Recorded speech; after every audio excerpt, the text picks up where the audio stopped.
संत मत्ती के अनुसार सुसमाचार। इब्राहिम की संतान दाऊद के पुत्र ईसा मसीह की वंशावली। इब्राहिम से इसहाक उत्पन्न हुआ, इसहाक से याकूब, याकूब से यूदस और उसके भाई, यूदस और थामर से फारेस और जारा उत्पन्न हुए। फारेस से एस्रोम, एस्रोम से अराम, अराम से अमीनदाब, अमीनदाब से नासोन, नासोन से सलमोन, सलमोन और रखाब से बोज, बोज और रूत से ओबेद, ओबेद से यस्से, यस्से से राजा दाऊद उत्पन्न हुआ। दाऊद और उरियस की विधवा से सुलेमान उत्पन्न हुआ। सुलेमान से रोबोआम, रोबोआम से अबिया, अबिया से आसफ, आसफ से योसफात, योसफात से योराम, योराम से ओजियस, ओजियस से योअथाम, योअथाम से अखाज, अखाज से एजिकियस, एजिकियस से मनस्सेस, मनस्सेस से आमोस, आमोस से योसियस और बाबुल निर्वासन के समय ओसियस से यखोनियस और उसके भाई उत्पन्न हुए। बाबुल निर्वासन के बाद योखोनियस से सलाथियेल उत्पन्न हुआ।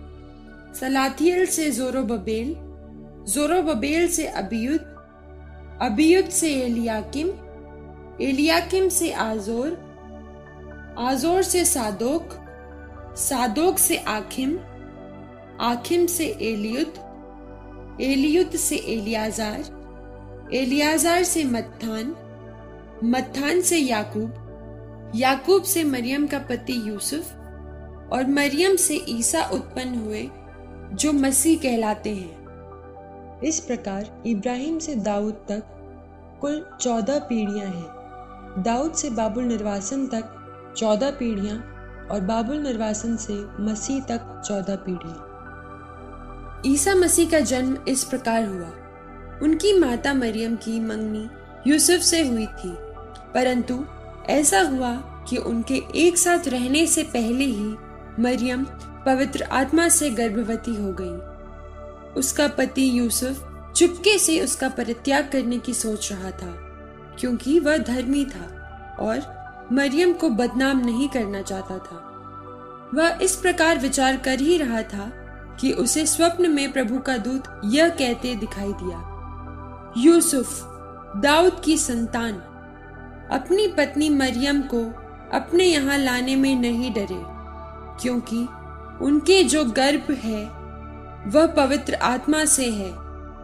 वे पुत्र प्रसव करेंगी और आप उसका नाम ईसा रखेंगे, क्योंकि वे अपने लोगों को उनके पापों से मुक्त करेगा।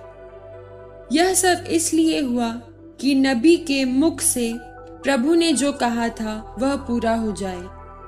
देखो, एक कुंवारी गर्भवती होगी और पुत्र प्रसव करेगी और उसका नाम इम्मानुएल रखा जाएगा, जिसका अर्थ है ईश्वर हमारे साथ है। यूसुफ नींद से उठकर प्रभु के दूत की आज्ञा अनुसार अपनी पत्नी को अपने यहाँ ले आया।